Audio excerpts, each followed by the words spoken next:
Good afternoon, brothers and sisters. It is so good to be with you today.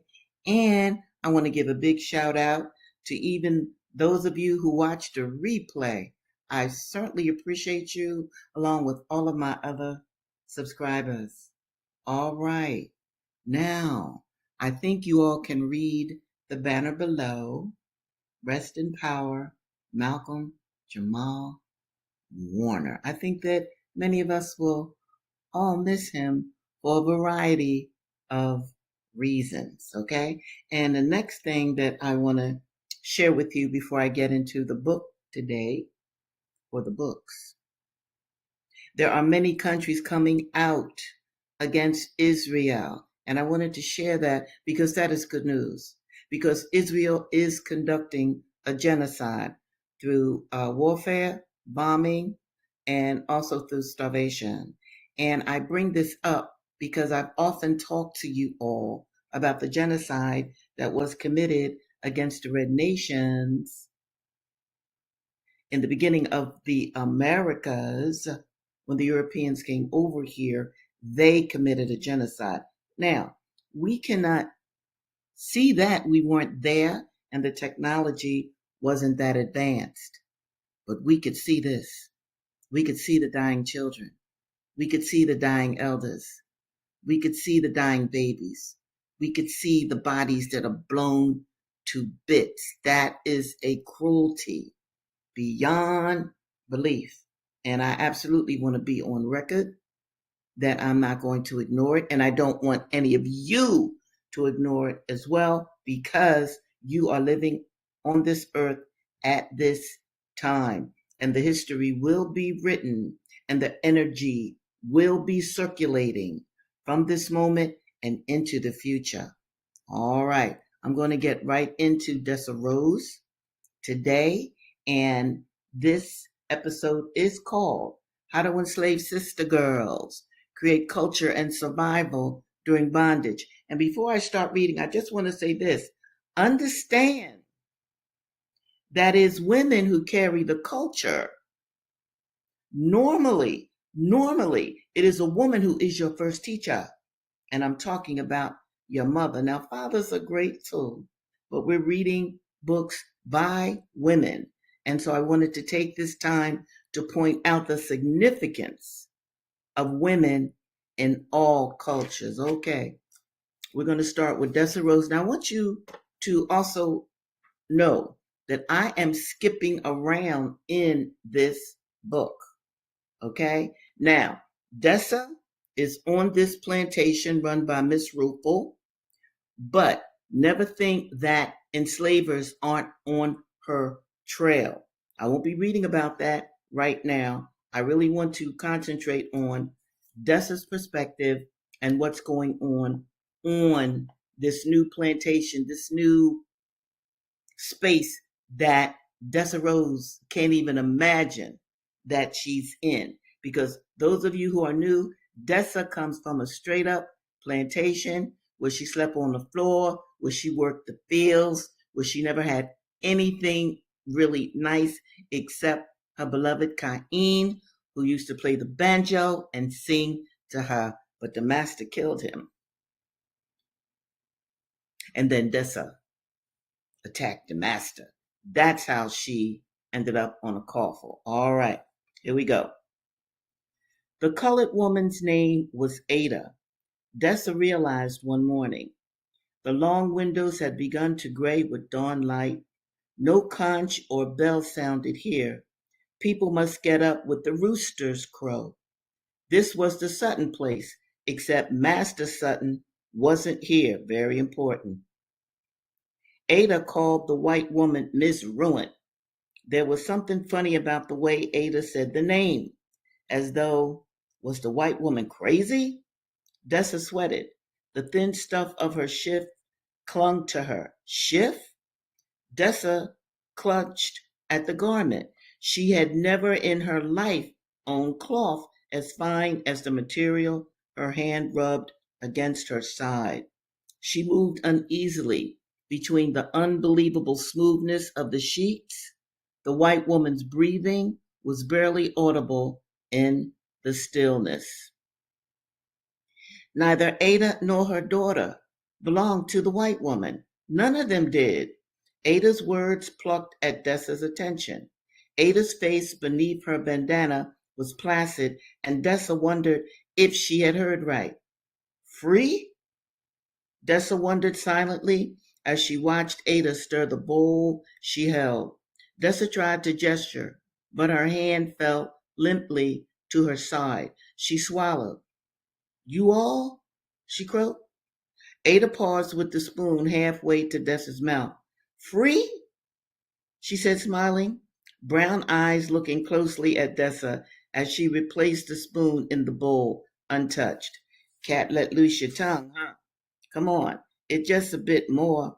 She stirred the remaining grits and lifted another spoonful toward Dessa. Come on, eat up. Remember now, Dessa has just given birth, so she's pretty weak.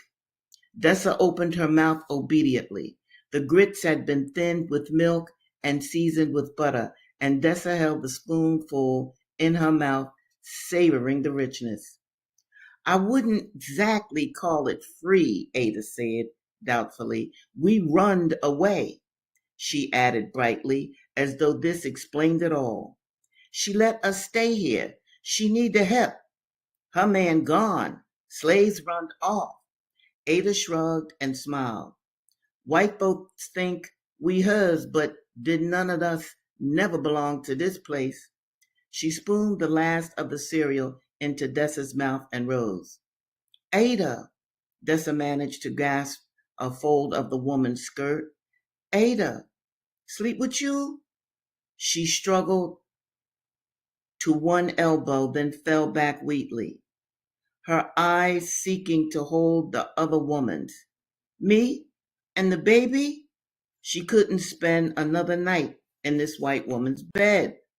Honey, Ada bent over her, eyes warm with concern. Honey, me and Annabelle sleeps in that little lean-to they call the kitchen. It just barely big enough for us, and it ain't no wise fitting. You ain't even out of child bed. Quarters, Dessa said. We could quarters worse than a chicken run. Ada sat on the bed, stroking Dessa's hand. Tell you, honey, these some poor white peoples. Oh, this room and the parlor fine enough, but you know what's outside the door? A great big stairway leads straight up to nothing, 'cause they never did finish the second floor. She laughed. The quarters is a cabin, one side for the women's, one side for the men's. Sides? She added, when Dessa would have protested further. She the only nursing woman on the place.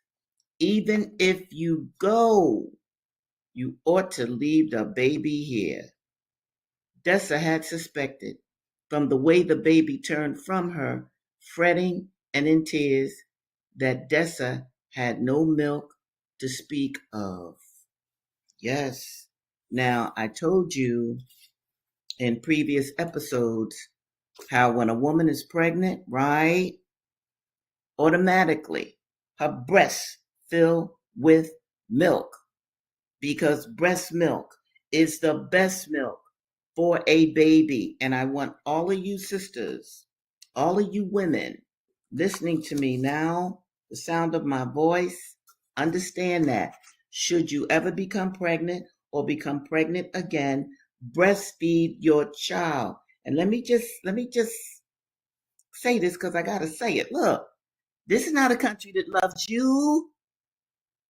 Okay? Buying formula for a newborn baby? No. The best formula for a newborn baby is your breasts. Okay? So I wanted to point that out because I'm reading a woman's work,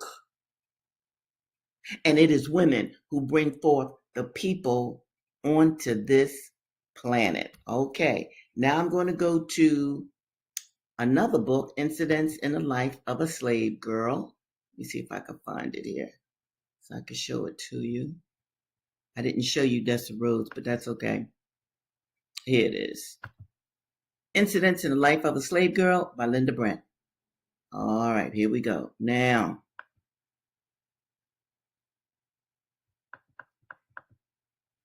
Linda is talking to her uncle, but he's actually in age close enough to be her brother. And he is about to run away. She's trying to talk him out of it, but he's got to run away. Why does he have to run away? Because he beat his master.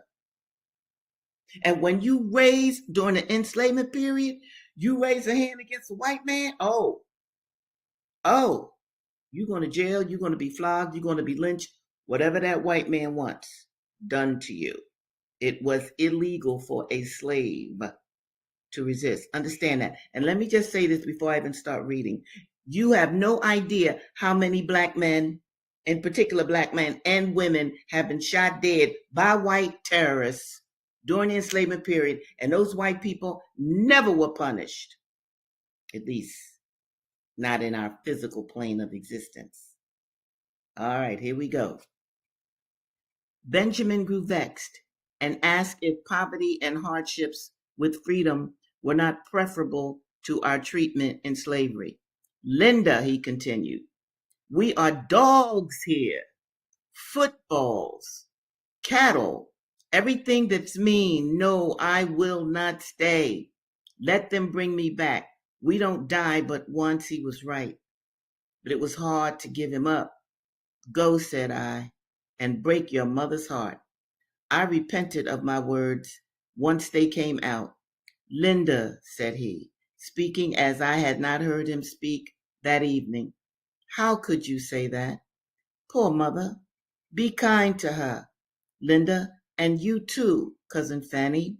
Cousin Fanny was a friend who had lived some years with us. Farewells were exchanged, and the bright, kind boy, endeared to us by so many acts of love, vanished from our sight. It is not necessary to state how he made his escape. This was important because remember, this book is written during the enslavement period. So Linda did not want to give the actual details of how her brother, actually uncle, went from slavery to so-called freedom.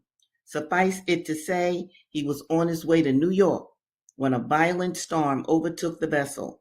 The captain said he must put into the nearest port. This alarmed Benjamin, who was aware that he would be advertised in every port near his own town. His embarrassment was noticed by the captain. To port they went. There the advertisement met the captain's eye. I'm going to show you all an advertisement for Runaway Slave shortly. Benjamin so exactly answered its description that the captain laid hold on him and bound him in chains. The storm passed, and they proceeded to New York. Before reaching that port, Benjamin managed to get off his chains and throw them overboard. He escaped from the vessel, but was pursued, captured, and carried back to his master. When my grandmother returned home and found her youngest child had fled, great was her sorrow. But with characteristic piety, she said, God's will be done. Each morning she inquired if any news had been heard from her boy. Yes, news was heard. The master was rejoicing over a letter announcing the capture of his human chattel, Chattel, chattel. That's what we were considered back during the slavery period. That day seems but as yesterday. So well do I remember it. I saw him led through the streets in chains to jail. His face was ghastly pale, yet full of determination. He had begged one of the sailors to go to his mother's house and ask her not to meet him. He said the sight of her distress would take him far from his self-control. She yearned to see him, and she went, but she screened herself in the crowd, that it might be as her child had said. We were not allowed to visit him, but we had known the jailer for years, and he was a kind-hearted man. At midnight, he opened the jail door for my grandmother and myself to enter, in disguise. When we entered the cell, not a sound broke the stillness. Benjamin, Benjamin, whispered my grandmother. No answer. Benjamin, she again faltered. There was a jingle of chains. The moon had just risen and cast an uncertain light through the bars of the window.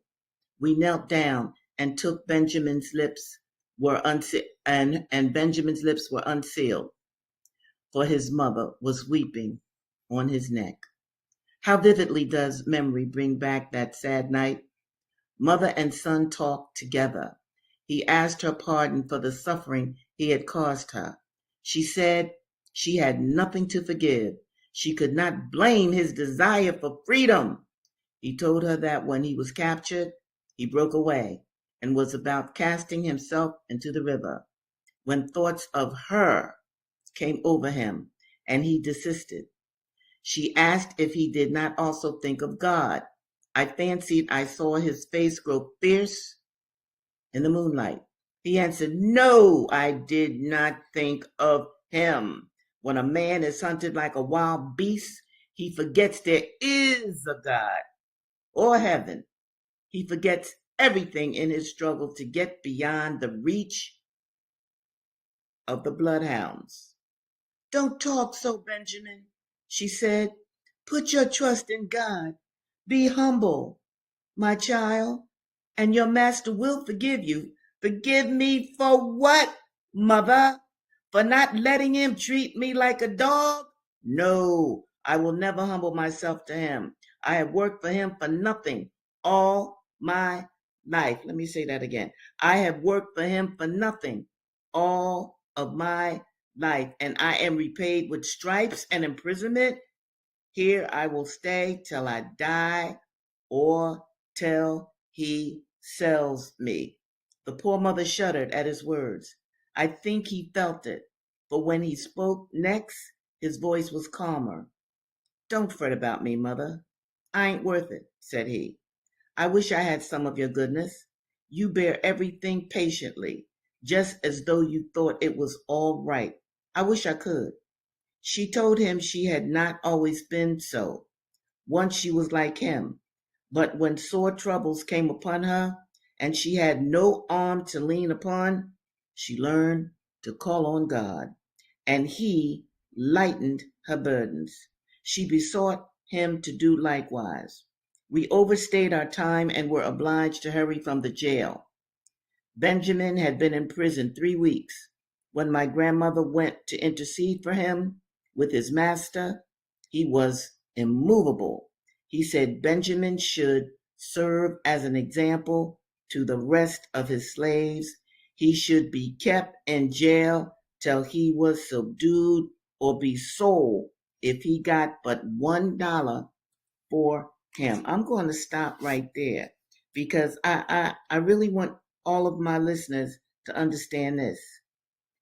The master was unforgiving and unmovable. He said Benjamin should serve as an example to the rest of his slaves. He should be kept in jail till he was subdued. Now, you know what he's really saying? He should be kept in jail until he loses all of his strength, all of his masculinity, all of his manhood, okay? When he is bent like an animal, when he becomes a docile, what they called back then, negro. Then, yes, boy, yeah, boss, whatever you say, head bent down, eyes not looking into a white person's face.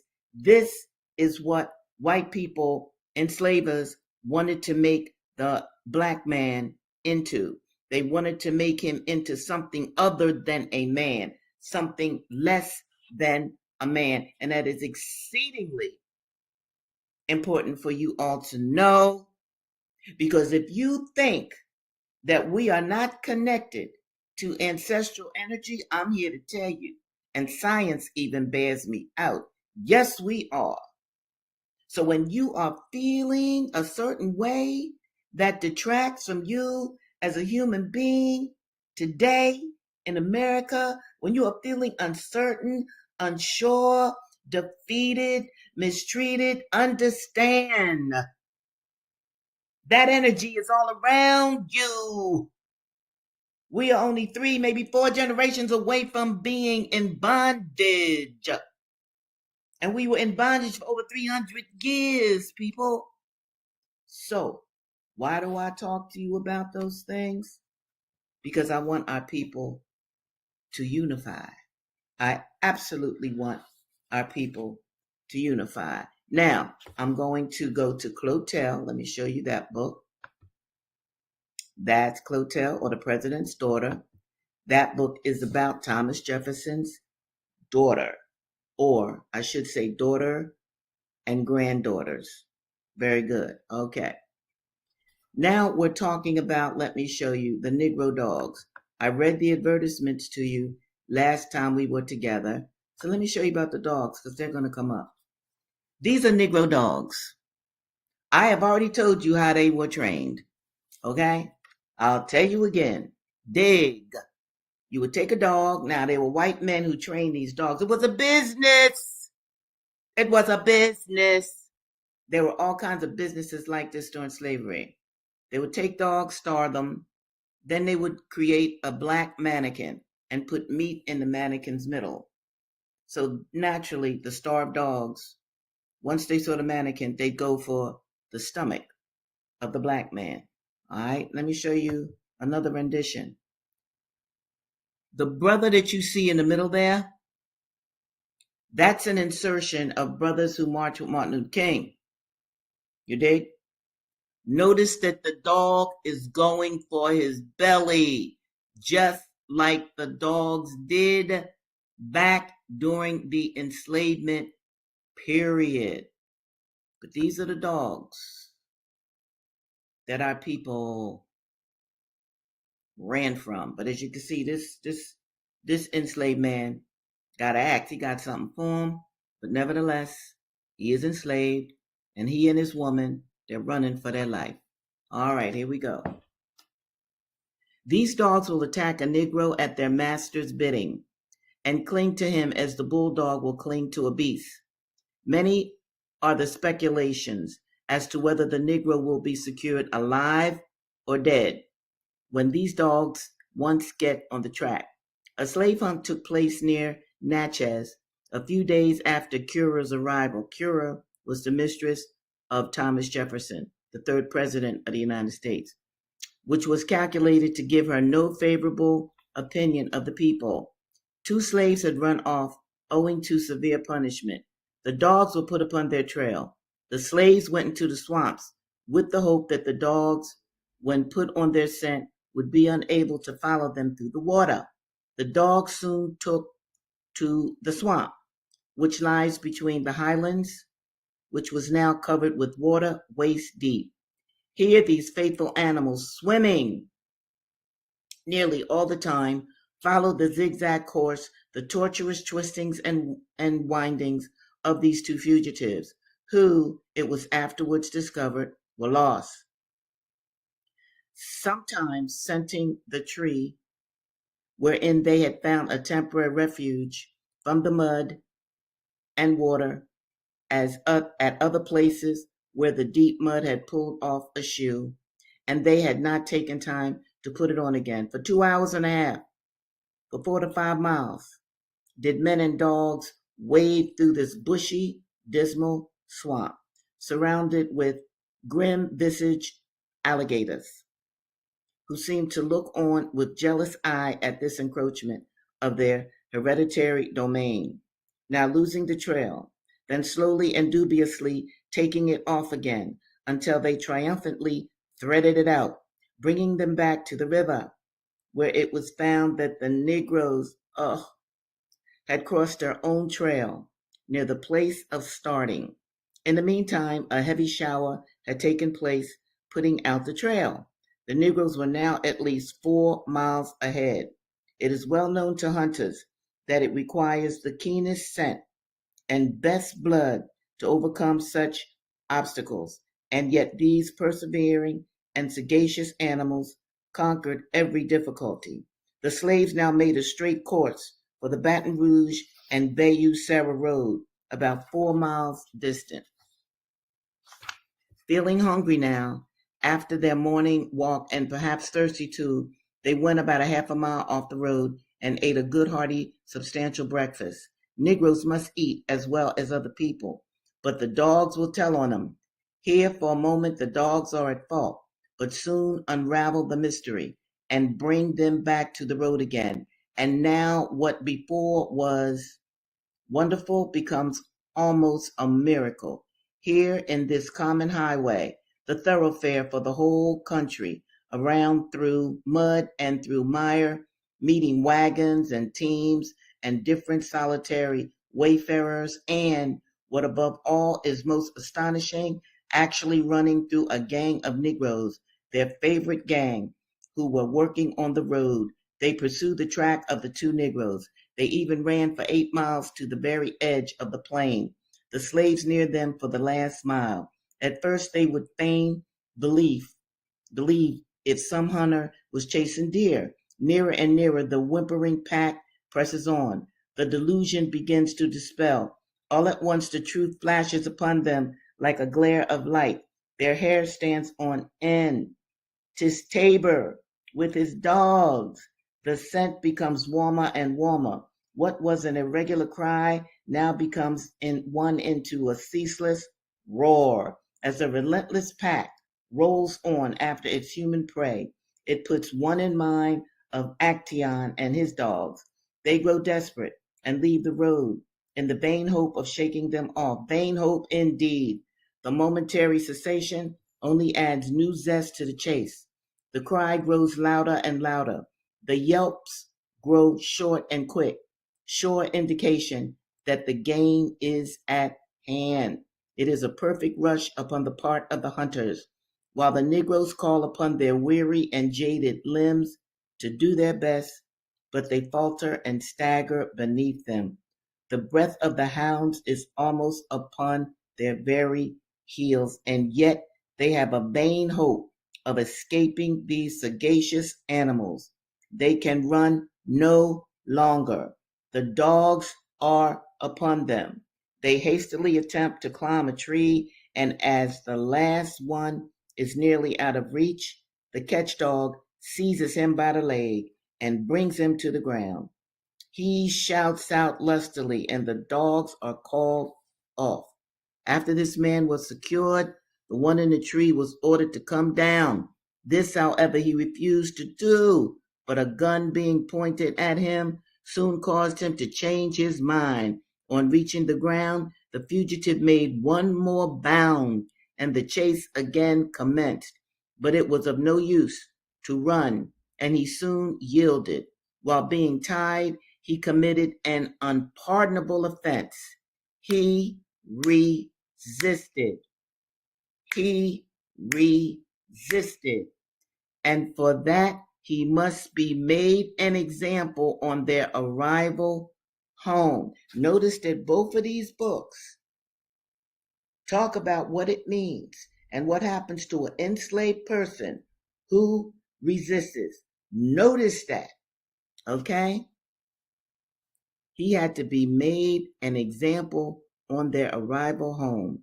A mob was collected together and a lynch court held to determine what was best to be done with the Negro who had the impudence to raise his hand against a white man.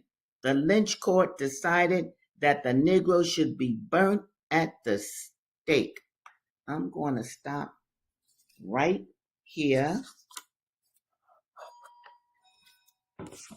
We'll pick that up next Tuesday when I visit with you again. But I want to say this because I really, even though this is painful, I need you to understand what happened to the black man. I need you to understand what happened during slavery because you will not learn it in regular schools. You might not even learn it in regular colleges. Okay? Why? Because this goes against the great white man's narrative of equality, equal rights, yada, yada, yada, boom. Hey, Negroes were treated like, I'm trying to show this, dogs. A funk brother said, uh-oh, thank you for educating us, and I'm in your uh-oh. I look for to all of you. Oh, thank you. I'm so happy to catch one of your lives. You are doing a good thing. Thank you, thank you, thank you, thank you, thank you. Hey, I need to hear that. Okay, because I developed this for you. Yes, I did. Okay, and I developed this so that you could even pass it on. I know people can't be here at 2 o'clock, on a Tuesday and a Thursday. That's fine. I don't care. What I like about this, hopefully YouTube will let me keep on doing these things because they've already, sent me some signals. But I don't get, hey, my videos are there. Download them, share them, teach them to your children. There is nothing that I say on these videos that would disrupt or hurt a children. I love children. Absolutely. That's why I got Rest in Power Malcolm Jamal Warner on my banner. Okay? He's as old as some of my kids. You kidding me? All right? But he's gone. I'm going to talk about celebrities, black celebrities, next Tuesday. Because one of the things that has pained me, because see, I come out of the 1960s. I come out of the Black Panther Party. So I ain't playing. What has always pained me about black celebrities, not enough of them have been engaged with the problems of black people, with the problems of political prisoners. But I'm gonna cut off now because I can talk about that because that's close to my heart too, just like the genocide in Gaza. But black people and those who aren't black, who are here, I love you dearly. Thank you for hanging with me. I look forward to seeing you next week, same time, same place. And in the meantime, unify with your people. Unify with a group that's going to make this world better. Take care now. Bye.